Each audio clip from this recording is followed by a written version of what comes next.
All right, guys, welcome back to another episode of the Central London Coaches Roundtable. This is episode 8. 8. We're almost on 10. It's 2 months worth of round tables. Yeah. Oh, yeah, it is actually, isn't it? You can see how good at maths I am. That's why I just work off percentages because it's easy. So, should we just go straight in with the question that you wanted to pose, and we'll just see where it takes us from there? I had a question. To be perfectly honest with our listeners, we've been a little short on questions.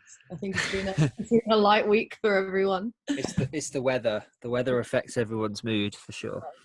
I think as well we got through so many last week that it might have left people a bit short. But I had a question, which I think might help. And it was basically about equipment for weightlifting. So like straps, wraps, belts, shoes, that kind of thing. So what equipment you need and when you should be buying it within your weightlifting career. I mean, I'm happy for you to take this if you want. Yeah, okay. I can do that. I mean, first of all, I guess it's identifying the equipment that we actually use, isn't it? Yeah, okay. Yeah, so I'll go from the bottom up. Yeah, because otherwise people will be like, oh, wait, what? Why? You're talking about all these things, I don't understand what they are. Yeah. But yeah, so first things first, shoes. Weightlifting shoes. Basically just a nice, solid, stable shoe with a bit of a wedge heel underneath. Essentially helps with kind of positioning and stability for the most part. When should you buy a pair of weightlifting shoes? Ideally, when you're good at weightlifting. When you're good at weightlifting, nobody is allowed to buy weightlifting shoes ever again. Maybe some of the Russians, most of the Russians, but yeah, I think it's weightlifting shoes. I think I'd recommend for most people to buy as soon as, even if you're a beginner, you're just absolutely starting. You don't need to go for anything really expensive. You can get a decent, again, it's just, sports shoe with a heel on it. Probably your entry level pairs. What could you buy a cheap pair of weightlifting shoes for? About 40 quid, 50 quid on offer? Yeah, I think like the Addy Powers, or not even the Addy Powers, I can't even remember what they're called. The kind of one color Adidas ones, which they brought out about a year ago, but also the more miles that you can buy from Amazon. Surprisingly good, but very, very cheap. Yeah, they're not. Isayo's joining us. Isayo. Here we go. Maybe Isayo will have some questions. Hello. Hey, Isayo, how you doing? I'm good. I just came back from running and I realized that it was 7, so I just dialed in. Oh, awesome. Well, so basically we've just kind of posed the question of the equipment that you would use in weightlifting and basically so what you would use and why you would use it. So you've just kind of joined us at a perfect time. If you've got any questions during the call, feel free to just jump in and ask us anything. We'll just, go from there. Okay. Cool. Sorry, Alex, go on, carry on. Yeah, so, again, some of the kind of high-end pairs, ROM 2s, that kind of thing, you're looking at like almost 200 quid. Yeah. You don't, again, the difference between one and an entry level is going to be kind of minimal for the most part. Like, you'll get more benefit the more you're training and the better you are at training. So I wouldn't worry about, splashing out on the most expensive pair. Save your money, buy some other bits. Next thing, knee sleeves, I suppose. Yeah. You want to take the lead on knee sleeves? So, in all honesty, I would say that shoes and knee sleeves are probably the most used kind of what would you even call them? Accessories as a weightlifter, or at least for me, those are the two things that I'll use most often. And because I have tiny miniature hands, I also use straps fairly often. But yeah, I mean, for knee sleeves, basically, I mainly use them to get a little bit of a bounce out of the bottom of a squat. Which, and I guess that really depends on how tight the knee sleeve is, because if it's loose, it's probably not going to do that much. No. Whereas if it's a lot tighter, it keeps the knee really compact, which allows you to almost have like, it would almost be like a fake stretch reflex that you would usually get from loading the tendon, loading the muscle, for it to then be nice and elastic coming out of a squat. Or if you do like a repeated jump or something, it kind of serves the same purpose. But for most people, I would say that knee sleeves are more often used just to allow the knee to warm up quicker. Yeah. That's one of the reasons that I would use them most often, just because I have old man knees and I need them to be warmed up before I do any kind of squats. There with a hairdryer, warming your knees up. Yeah. In terms of obviously also I kind of touched on, the tighter it is, the more kind of compact the knee is. So I guess that allows it for stability as well. I think the other side that a lot of people don't tend to talk about is the kind of mental aspect that it gives you. And, you know, I know, and I'm sure we'll talk about belts and stuff in a second, but I know people who have used knee sleeves just because it makes them feel more confident when they're going for a heavy weight.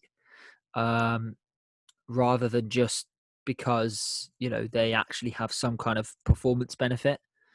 But I think for the most part, they're usually just to protect the joint a little bit in terms of stability, give it a little bit more compactness, to allow you a little bit more stretch at the bottom of the squat. So allowing you to be a bit more bouncy, because, you know, let's be honest, weightlifters are slightly, they're not very controlled in their squats. It's usually in and out for speed. And the lastly obviously will be just to keep your knees warm. Yeah, that's I would say, though, probably without getting into kind of the nuances of it, I would say for knee sleeves you would probably want to look at, I mean, probably some of the best brands, I would say SBD. I own a pair of SBDs. I've also own I used to own some ModiFit ones. I don't actually know if they sell them anymore, but you can get them. They're basically the ones from like Strength Shop. Yeah, they were pretty good actually. They weren't, you know, it's, the problem is it wasn't neoprene, so it didn't actually, although it warmed my knees up, it didn't contain the heat, which meant that like I would get them warm and then they wouldn't stay warm. Whereas you use the SBDs and the neoprene and they keep your knees super, super warm. You just need like scarves, really. Just a pair of scarves and you just wrap those around your knees. Like knee wraps. Yeah. Which Yeah. Oh, God. But yeah, without going into too much detail, I'd say probably those would be the main benefits. Yeah. Let's go on to belts. Belts. Yeah.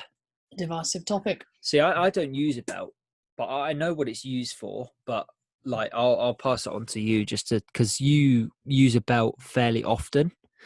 I obviously want to know kind of, yeah, the benefit for you as well. I think it's again, you're using a belt mainly for kind of force production. It's not a safety thing. It shouldn't be used if your back's hurting or that kind of thing. Yeah. It's purely so that, you know, you can keep a more rigid torso, and in doing so exert more force. And so I'll use a belt for the snatch, the clean and jerk, and overhead squat, front squat, because snatch and clean and jerk, and then back squat as well, and then for, you know, kind of heavy pulls, but mainly if I'm going like 80% plus, that's at that point I'll put one on. Yeah. Anything kind of beyond below that, you don't really feel as much of a benefit. And so it's almost just not worth the hassle of having to put it on and deal with it, that kind of thing. Yeah. But I find especially for, it helps you keep like a lot more rigid So, you know, in the back squat, for example, you're going to be less likely to sort of cave over. Again, you can exert just a little bit more force as well, which is going to help at those maximal attempts. Yep. It's going to conserve energy as well. If you're going for like triples or something, it'll make that third rep a little bit easier, which again will allow you to load more on the bar, to do more reps, to get stronger. In terms of most weightlifting belts, as long as they're within the kind of dimensions that are permitted in weightlifting, you're good to go. Powerlifting belts are right out. They're way too big, because you've got to, firstly, it's got to be within the kind of legal dimensions. You'll be able to find those on the IWF website. Secondly, you want something that strikes a balance between kind of providing compression and not getting in the way. You know, especially like in the bottom of like a front squat, you don't want something that's necessarily like pressing against your hips or, you know, just making it uncomfortable. It's uncomfortable enough as it is, don't make it worse. And so you'll see like there's a lot of different styles out there. There's Velcro belts, which are they've got slimmer they've got a wider profile all the way around. They don't taper or anything. But because they're made of just fabric, they're a lot thinner. They don't extend out as far as like a buckle belt. So if you're the kind of person that keeps things really, really close or kind of prefers that, that's always good. Also being Velcro, you can adjust them to, you know, wherever. Like on a buckle belt, you're stuck between the notches. So I often find like, you know, one notch will be too tight and then the other one will be too loose, and that can be like, kind of annoying sometimes. But with a Velcro belt, you're never going to have that problem. The problem you might have is that the Velcro will eventually go, and, you know, and you see it happen every so often at competitions as well, where it will just start to unravel. And not mid-lift, no thank you. And also the Velcro wears off, whereas with a buckle, it doesn't. Yeah. So decent leather buckle belt will pretty much last you your lifting career. Yeah. So yeah, I think all my belts have been buckle belts, so I'm probably slightly biased. Yeah. But that's because they're better. They are better. You know, yeah, they're more comfortable. Like the fabric rubs, it's not as flexible. Whereas like the leather belts that you might use, that you'd often find as buckle belts, especially for weightlifting, they'll usually have like the two prongs that hook into the, you know, we're not talking about the kind of powerlifting ones that they might use, which is almost like a clasp that keeps it nice and tight. That would be super uncomfortable to use in weightlifting. And like Alex said, you know, you want as much mobility as possible, as well as giving yourself some stability. But if you've got one of those really, really tight kind of belt, what's the word, clasp ones, it's probably not going to be that comfortable when you're trying to get into the bottom of a squat, or you've got a snatch over your head. And you know, but one thing to note in terms of competitions is if you do use a belt, it's important to note, like Alex said, that I'm pretty sure that belts can't exceed more than 120 millimeters. Correct me if I'm wrong. No. Thickness. 12 centimeters. Yes. No, not 12 centimeters. 120 millimeters is 12 centimeters. Is it? Yeah. Unless I'm really tired today and I've completely messed that one. I'm talking about the width, like this, not the girth. So the way that it, like, if I stand up, the way that it comes this way. It can't exceed more than 120 millimeters. Mate, if you had a belt that was 12 centimeters, it would be like this. This does. Well, I don't mean 12 centimeters long. I mean, like, as you were saying, the girth. Yeah. I was confused. I was also confused. I'm really tired. Yeah, I mean, in all honesty, I don't have much to add to Alex's. I would say that the main benefit to using a belt would be to create intra-abdominal pressure. But the thing is that if you're looking to use a belt to support your back, or to try and learn how to create intra-abdominal pressure without, you know, actually first learning it, I think that's when it tends to be sort of like no, you've got your priorities wrong. You know, the same as like if you were to use knee sleeves before you could squat body weight, you know, it's all kind of these I wouldn't say they're like last resorts, but it's a case of, you know, do you really need that right now? The thing is that, like, again, the advantage to any of these pieces of equipment is going to be very minor at best. Like, maybe the shoes are going to give you the biggest one, probably Yeah. followed by the belt, I reckon, or sleeves, arguably. Yeah. Me, I'd rather get rid of my sleeves than get rid of my belt. Yeah. But again, so, you know, any benefit is going to be minimal, and you also have to know how to use those equipment, those Yep. pieces, realize that benefit.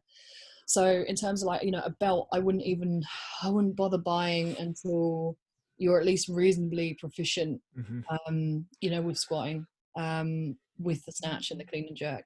A lot of people don't use it for the snatch, mainly again because it gets in the way. Yep. I find that it really helps me, especially with that kind of initial pull from the floor. It feels just Yeah. a little bit lighter, which is Yeah. always great.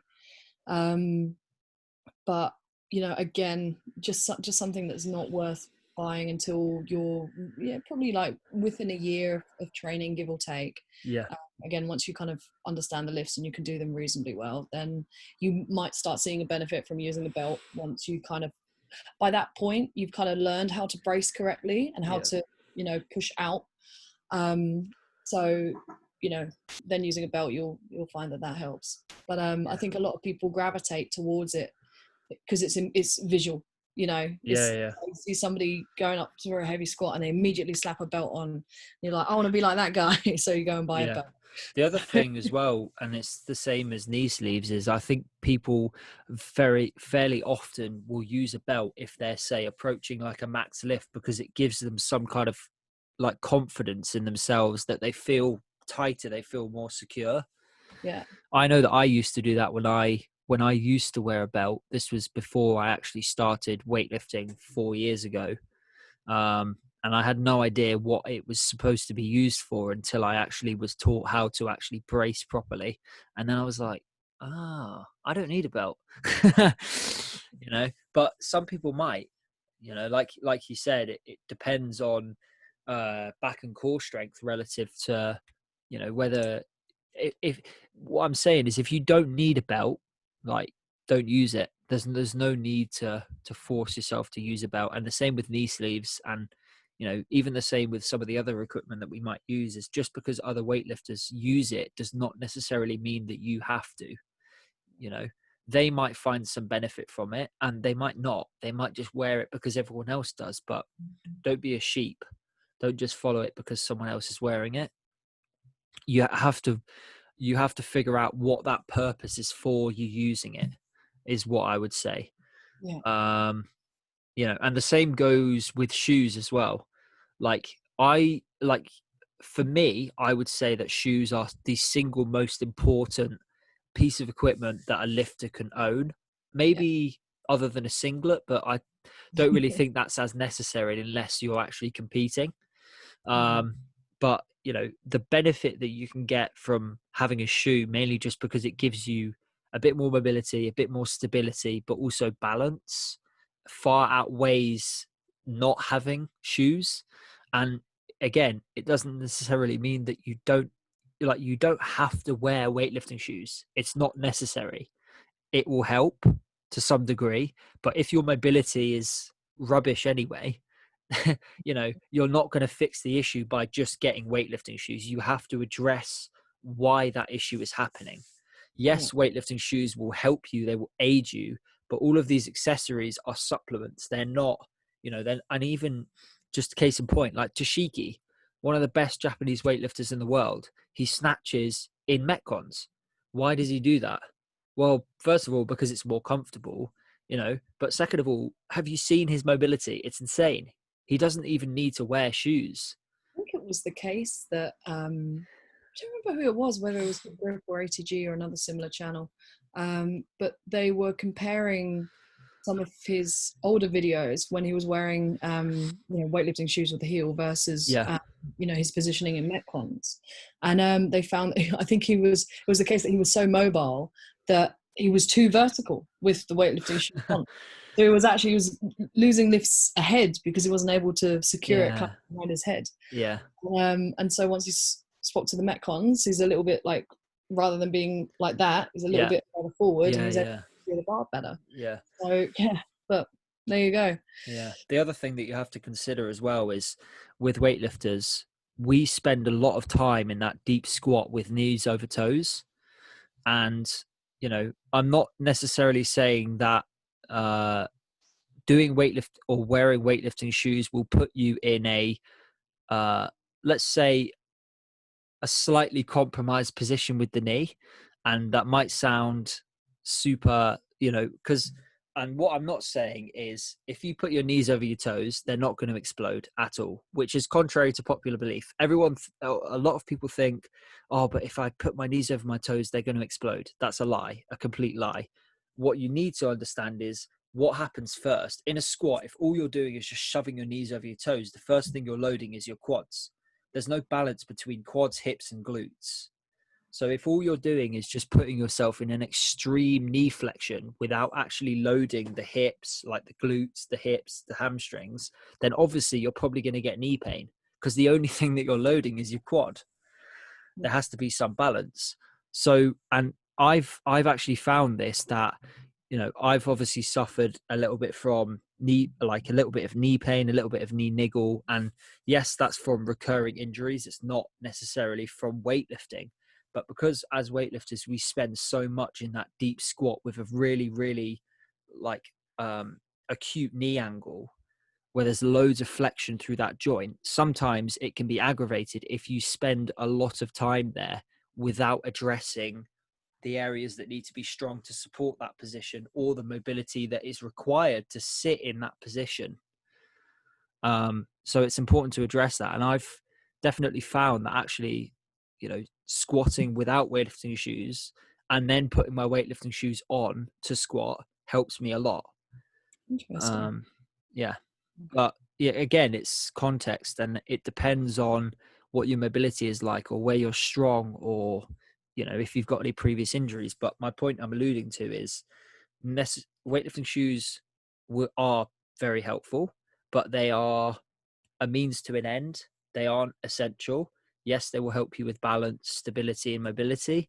But if you have issues with your stability and your mobility, you need to address them first, I would say.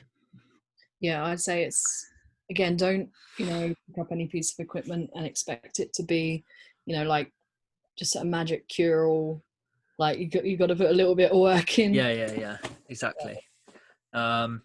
All right, let's move on because we spoke a lot about shoes and belts. It's good shoe. Let's talk about straps and wrist wraps. Wrist wraps. Again, kind of function in a similar way to knee sleeves, in that you're essentially kind of trying to provide a little bit more support to the wrist and keep it warm. Obviously, it's not the same in knee sleeve. You're not going to get any rebound. We don't really want that. When it comes to the wrist. Can you imagine? Mine are already all over the place anyway. I don't need any extra help. But come in a variety of flavors. You can get stiff ones, you can get more flexible ones, you can get just fabric ones that you wrap around multiple times. You can get just like kind of shorter wraps, that kind of thing. So again, it's a trade-off between support and flexibility.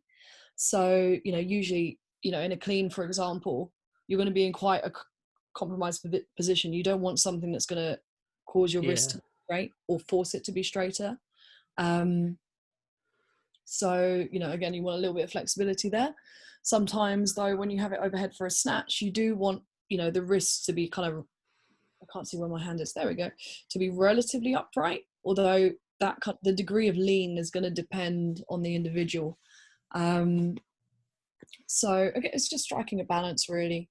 I wouldn't recommend, I think there's something that can be used, again, in a similar way to a belt, in that like once things start getting heavy or you've got a heavy session, sometimes they can be quite useful. If you constantly suffer from wrist pain, there's a bigger issue there. Yeah. So maybe don't, just rely solely on wraps. You might need to do more mobility work and try and figure out what's causing that. But I think again, you know, any difference is going to be, you know, kind of quite minor. Yeah. It's mostly to sort of keep it warm and just provide a little bit of extra compress. It's mostly up here, I think. Yeah. I don't have anything to add to that. I think, like you just said, it's mainly there to provide support to the wrist.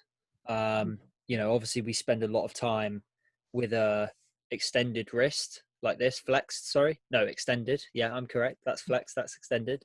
And so, you know, if we're in this position a lot, you know, with a heavy weight over our head, that can put a lot of strain on the wrist.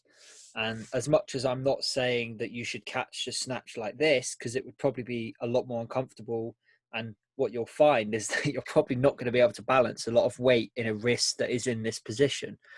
I would say, you know, a slightly cocked position is better because it's balanced directly in the palm, which is directly stacked over the wrist joint, which is hopefully directly over the elbow, and then obviously filters down into the shoulder, the hip, blah, blah, blah.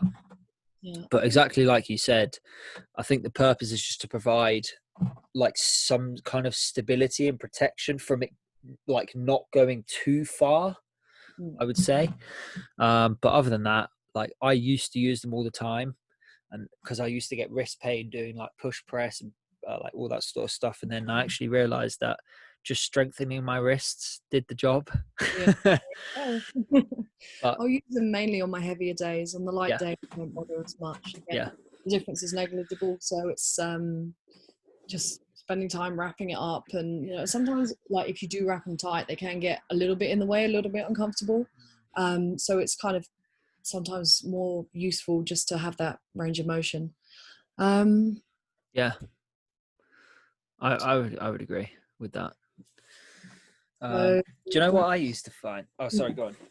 no, it's all right. I was going to go on to the next one, but if you've got something to add. Do you know? So I used to wear like these Rogue wrist wraps, and I still have them. Really good wrist wraps, the blue ones. And I was used to find that when I wore them, my forearms got so pumped that I couldn't actually grip the bar properly. Oh no, you're putting them on too tight. Yeah, I know. I was just cutting the circulation off. Anyway, right, wrist straps. Wrist straps. Do you want to take wrist straps, seeing as you are the expert on straps? I mean, I use straps because I have tiny hands. Like, my hands are ridiculously small. Basically, the reason why I use straps, and we've already covered this in a previous video, but I would say for me, it's more just to save my grip more than anything. The only issue that I would foresee using straps all the time is you're not allowed to use them in competition. So you're not actually training your grip under a heavy load. The other thing is when you do use straps, you might get a little bit lazy because you can't feel yourself gripping the bar properly. You might not actually pull your shoulders back into a, you know, so your shoulders are pinned back. It might allow them to roll forwards because you're not actually, you know, gripping the bar as you would if you were attempting a snatch or a clean without wrist wraps. That's pretty much all I'd say. Is it saves the grip. It might allow you to pull the bar a little harder because your grip is not an issue. If you're doing multiple reps, again, it saves your grip. And it might allow you to kind of get a couple of extra reps in there if, you know, your coaches program triples or some crazy coaches program 4s or 5s. Yeah. I don't really have much else to say, to be honest. Like, I think pretty simple. I think pretty straightforward. I just say like types of straps. There's you know, like figure of 8 straps. You get I think there's like 2 or 3 different, you know, my personal favorite is just the kind of like traditional where it's got, you know, one end is kind of like looped over and then the other end is just straight, and then you just thread it through and then wrap that around the bar, and that's pretty good because obviously the last thing you want is, you know, in a snatch, for example, if it's going behind you, you need to be able to release that. if the strap gets caught on it, that's going to take you with it. So getting something that's going to release the moment that you release your hands is quite good. So, you know, nothing that's nothing too major. I'd only wrap around the bar once if I'm doing like overhead stuff. or even like cleans. I might wrap it twice if I'm doing like heavy pulls and things. Yeah. You've got two different, well, you can get like fabric ones, you can get leather ones. My first pair, I think, were, because they were the strength shop ones. They were like cotton, and I quite like those. I did find them a little bit rough after a while. I find that they don't quite grip as well as the leather ones. I find the leather ones in time, they get quite soft. They're still like, they'll hold together. They're still fairly strong, but aren't gonna kind of chafe and rub your hands as much. Yeah. And provide a slightly better grip on the bar. So, again, I think my first pair were a tenner, and then the second leather pair that I bought were 15 quid. So I think get leather ones if you want leather ones. Yeah. At that point, it's quite useful for the step up. I think that's in terms of when to use them. For myself, I've got my hands work pretty well for the ladies bar, so I'd only really use them if it's going to be something that, say if I'm doing like hang triples, right? And kind of grip strength or contact with the bar might get in the way of, the kind of technique with which I perform those triples. In that case, I'll get some straps. If it is something, if I'm working on forearm strength though, no straps for you, not today. Again, stuff like, heavy pulls, kind of above what you'd usually be snatching, clean and jerking. Again, the focus is not necessarily on grip strength, it's more on just positioning and building strength in other areas. So in that case, that straps are okay. But I'd say like, don't get too dependent on them, because it's very like, the difference is quite large the moment you put straps on. Absolutely.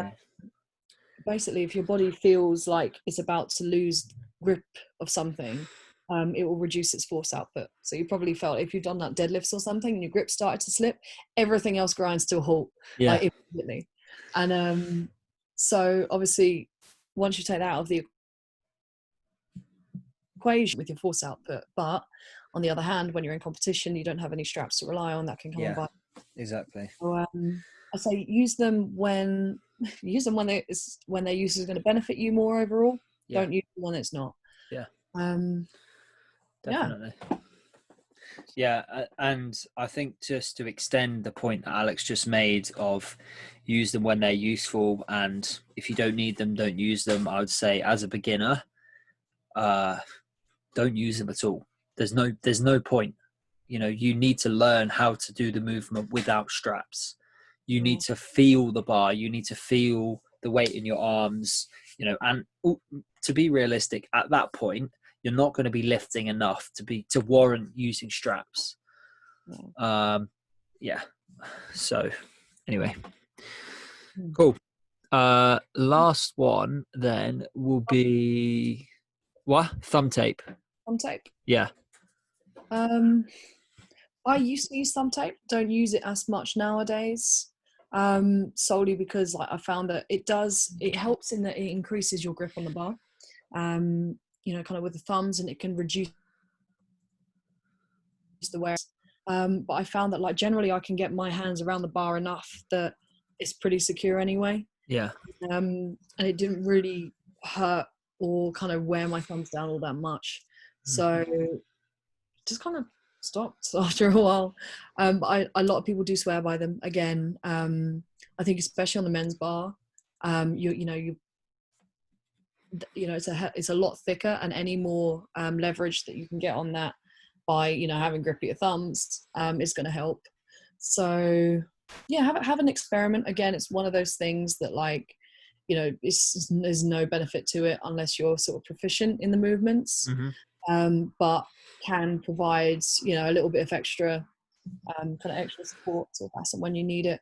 There's most people use zinc oxide. Is it zinc oxide tape? Yeah. Well, zinc oxide, and then it's like a kind of latexy sort of rubber tape. Yeah, like the weightlifting house ones. Yeah, that's the one. I can't remember what it's called actually.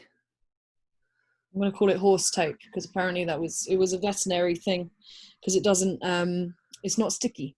Horse tape. Horse tape, yeah, no, it's true. They designed it for veterinary use because it's not got any adhesive, but it sticks to its if you've got like an animal which is covered in like fur, it's not gonna like wax them when you try and take it off. Yeah. And then they found out that it was good for weightlifters apparently. So there you go. There we go. Weightlifters are animals too. Yeah.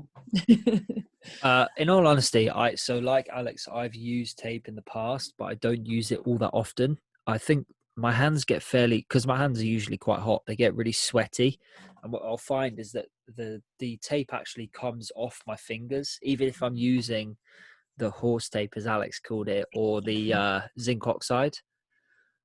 Elastic adhesive bandage is what Prince has just called, and he's a physio, so I'm gonna go off what he said. I knew there was a technical name, but I like horse tape. I'm sticking with horse tape. Prince, we're going with horse tape. But yeah, so that's the technical name. Ours is just the name that we want to call it. Yeah. But yeah, like hook grip is painful, but I think the more you do it, the more you just learn to get over it. And yeah, I don't feel anything with it nowadays. It's like it's more comfortable for me than using just a regular grip. Like even stuff like I was doing pull-ups the other day and I was using a hook grip just to hang on to, the top bit, because it's just like, it's just preferable. Yeah, exactly. The only thing that I'd say is it might prevent calluses on the thumbs, which can be really painful if you have callus on your thumbs. Or I've seen people wrap up their fingers, just like if they get callus on their forefingers here, then they might wrap it round quickly just to stop it from maybe ripping off. That's probably the only use that you get off it. Say like I might not use tape generally, but I always keep a roll of tape in my bag because, like, sometimes with a callus or, you end up with some scuff, and it's easier to just tape it up rather than make it worse. And in competition as well, if you start bleeding, they ask you to cover it up, and that's on your own time. So your clock's still ticking down, but you're not really allowed out until you've covered up wherever you're bleeding from. Yeah. So always nice. Black tape is very useful for that as well. So yeah, just keep a roll with you and a little pair of tiny scissors and you're good to go. I've also seen some people use tape to like keep their socks up or keep their knee sleeves in place, because sometimes they might slip up or down. It's not very common, but it has been used for that. No, I put tape on the bar on the inside, just the inside part of the knurling as well, to stop, because I don't grip there. Yeah. My leggings, so that's one way of doing it too. I've also seen people put tape on the bar. What's the little part? I want to say collars, but it's not collars. Where the shaft is at the end, and it's the kind of fatter part of the shaft before it becomes the bar. Well, I guess it's the sleeve. It's the kind of chunky end of the sleeve. I've seen people put tape around that as well, because that's what's going to be in contact with the ground, to basically stop bars getting scuffed. So if you put bars and you like keeping them shiny, it's always a nice thing to do. Absolutely. Yeah. Solid. Last thing I can think of is singlets. Singlets, yeah. That is... Which aren't really... They're only really necessary in competition, apart from the fact that you look really cool lifting in a singlet. Yeah, let's be honest. Little singlet, shirt tucked into the singlet, but singlet hanging off, just it has to be hanging off your hips and undone. You have enough legs that you don't need to do it up to wear a belt. Yeah. Made it. That's when you've made it.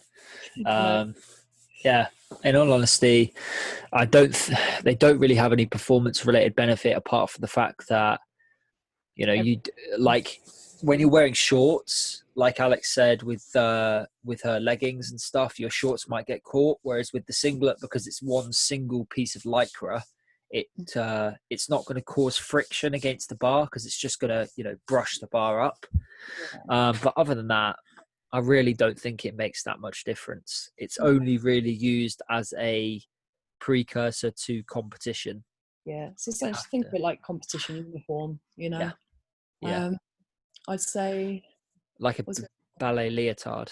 Yeah, essentially. You're there to perform. You are. And for the love of God, please get a singlet with legs and not a leotard. I've seen that a couple of times. It's like, Yeah. it's jarring. It's jarring. Yeah. But you can get ones with like short legs and ones with longer legs. I find a lot of women's singlets, they have very, very short legs, and they're very, very annoying. Because the last thing in competition, no, seriously, because you're there in competition, right? We've all got big legs, and you know, if you've got big legs, that's going to migrate up your legs.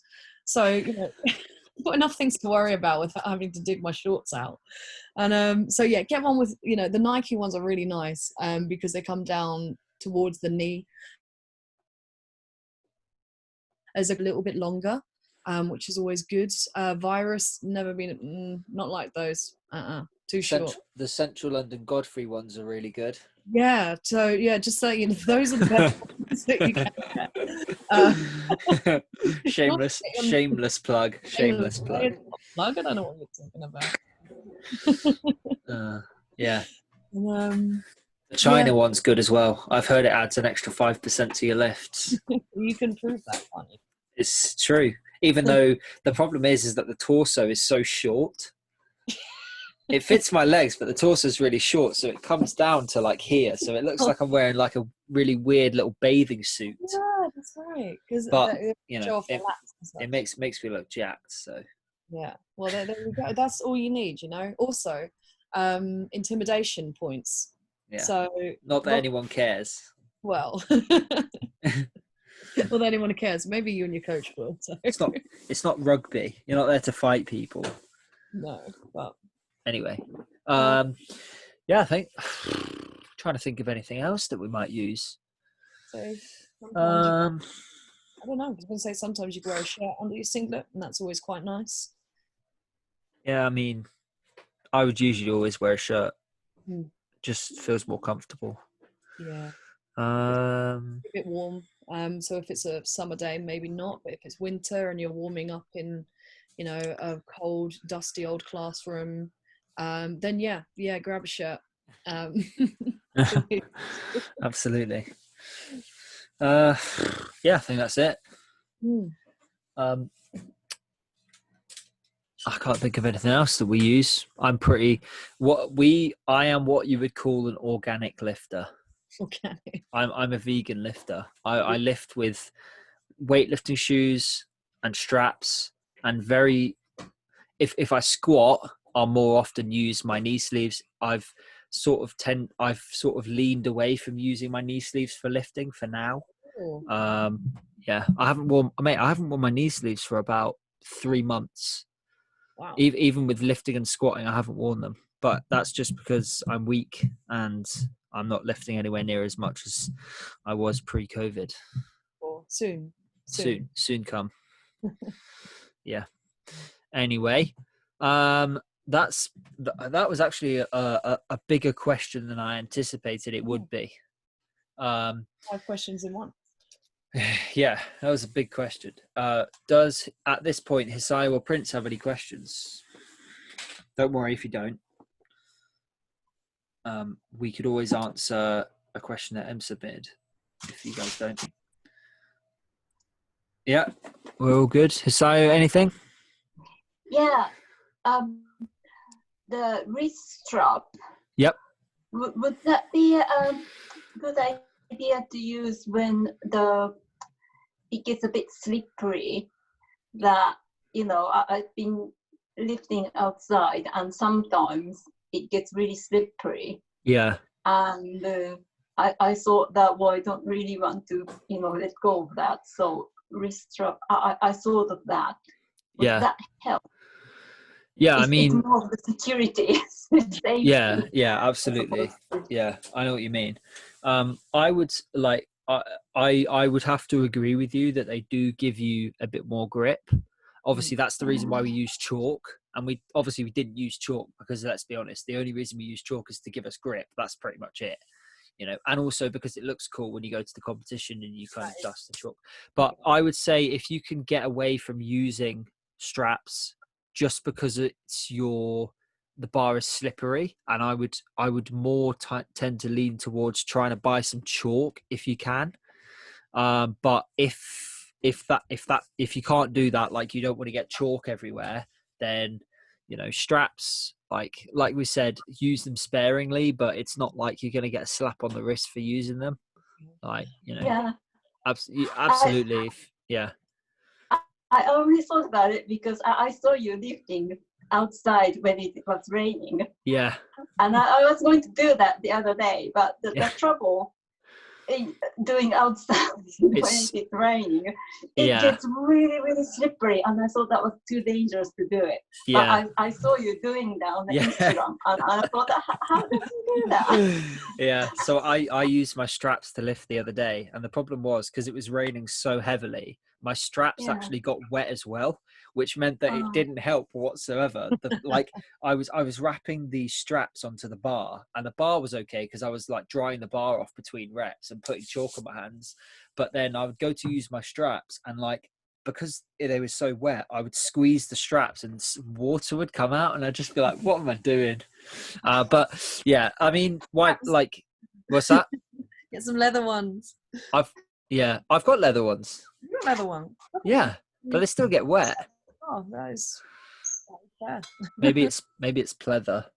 Leather. But yeah, so if chalk isn't an option, then by all means, if you're lifting outside and it's context, if you're lifting outside and it's raining and the bar is slippery, then why not just use straps? Obviously, just take that with a pinch of salt. We don't want you slipping over or the bar slipping out your hands. Just be cautious, Yeah. Okay. Cool. Cool. Anything else? Or are we good?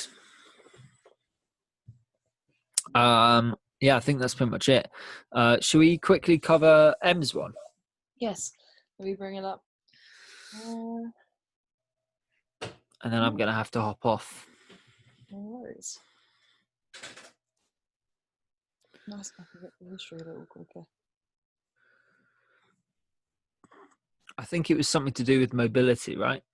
Yeah. Emily would like to know how she can improve her mobility overhead for the snatch.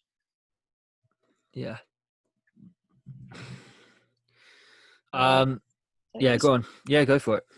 All right. I think I've had a similar question a couple of weeks ago. But yeah, just to kind of reiterate and add anything that we missed. Mainly, so overhead mobility, doing a lot of work in that overhead position is going to be what gives you the biggest benefit. So, overhead squats, snatch balances, drop snatches, anything that kind of reinforces that position is going to be great. Just to backtrack, also just identify whether you actually need to improve your mobility or not. Chat to your coach, have a little look. Because I don't know, what do you think, Con? Is M's overhead mobility looks pretty good from what I can see. It is pretty good. Yeah, I think it's also, and I think you were actually going to talk about this in a second, but it also comes down to whether the issue is upper body or whether it's lower body. Yeah. Yeah, go on. I was going to say, in terms of that, we touched on weightlifting shoes and that putting you in a more your torso in a more upright position. Yeah. So if you don't already have weightlifting shoes, grab a pair, but Emily does. So in that case, she's got the best pair, ROM 2s. There you go. The holy grail. The holy grail of shoe. Yeah. Well, in terms of, have a look, from the ground up. So look at your ankle mobility. Usually if that's bad, that will have quite a severe impact on your overhead mobility. So see if you can improve that. There's specific stretches to improve ankle mobility that you can do. Hip mobility as well is a big one. So I started stretching my hips just gently before both my snatch and clean and jerk sessions. And I found that helped considerably to just kind of get into that bottom position a little bit more easier. Yeah. And so have a look at that, see if that's all right. If not, it might be, again, an overheads mobility problem. Usually it's to do with the kind of thoracic spine. So kind of your upper back. In that case, again, it's sort of, there's more specific stretches you can do, but the best thing for you is going to be doing lots of overhead work, that kind of thing. Just trying to think. And then, you know, kind of like checking in, if you can check in somewhat frequently with your coach or, you know, a teammate, and just get their input on your overhead position, because it might get to a point where that's sufficient and that's okay. Yeah. Even with the overhead position, because it's kind of the final position that you hit, you might think, oh, you know, my overheads is, I keep missing these snatches behind, or I keep missing them, you know, in front of me. It's clearly something wrong with my catch and my overhead position. It might not be. It could be to do with, like, you know, your extension and your turnover, something that comes before, you know, the timing. Yeah. So, you know, have a look, see if there's an issue occurring. It might not necessarily be exactly where that issue occurs. It might have started a little bit earlier. Yeah. I think that's kind of all I wanted to say on that one. Yeah, I think without going into too much detail, because Alex has already said this, I think mobility is obviously great, but like Alex said, and just to add to this, mobility is not everything. Sometimes if you're weak in that position, it can affect your mobility. So it might also just be a case of potentially doing some kind of overhead squat, or like a tempo overhead squat, you know, or doing some kind of SOTS press or snatch press unders or snatch balance, like something to sort of mimic that movement, just to make it a little bit more specific and get stronger in those positions. Because, you know, mobility, that's not always the case in terms of, obviously, mobility. Alex already addressed it. A lot of it comes from the thoracic spine, helps pull the shoulders back, also up and down. So, sorry, it doesn't pull the shoulders up and down. It pulls the shoulder blades up and down and also back, but also allows it to rotate. So there's a lot of range in just that small kind of compact upper back area, which a lot of people don't tend to address, especially if we sit like this all the time and our pecs get really tight and overdeveloped and our back doesn't. So even just, I've known people who haven't done any mobility at all, and all they've done is just some like rows or like upper back work to actually pull their shoulders into a better position, and that's worked wonders even without stretching. And I'm not advocating don't stretch. I'm just saying that it's a case-by-case basis, and context is important. Like Alex said, check in with your coach. It might not be a mobility issue. It might be a strength issue, a timing issue. I was going to say that that's a really fair point as well, is kind of, you know, ensuring that your kind of strength between antagonist muscles is kind of balanced. You know, so again, you know, we do see a lot of people who come in and they all run desk jobs, and so they all slouch like that. It can be a case of strength. It can also just be a case of like habit.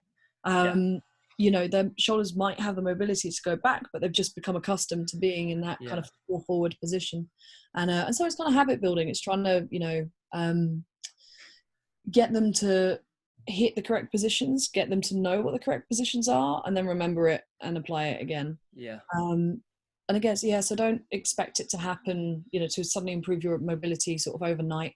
It might take a little while. Takes time.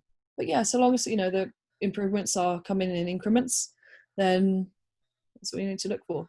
Yeah, definitely. I think that's pretty much it then. I'll cap it there. That sounds good. Yeah, solid. All right, guys, thanks for coming to another episode of the Central London Coaches Corner, episode 8. We shall catch you. Oh, I'm not here next week. I might not be here. Oh no, because I'm trekking. I'm trekking Hadrian's Wall. Oh yeah, you're all over the place. I know. For some odd reason, me and my brother are trekking Hadrian's Wall, which is bad, but should be fun. So I might be back for Wednesday, but if I'm not, then Alex might be able to run it herself. But if she doesn't, then we can always wait until Thursday. Depends how I feel.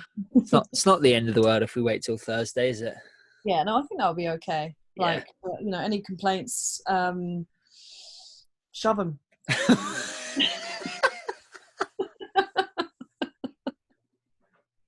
I was not expecting you to say that. Anyway, She's joking. She's joking, guys. She's joking, obviously. Please get in touch with us individually and we will address your complaint.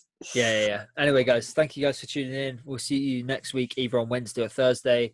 Simon Prince, cheers for checking in live, and we shall catch you next week. See you then.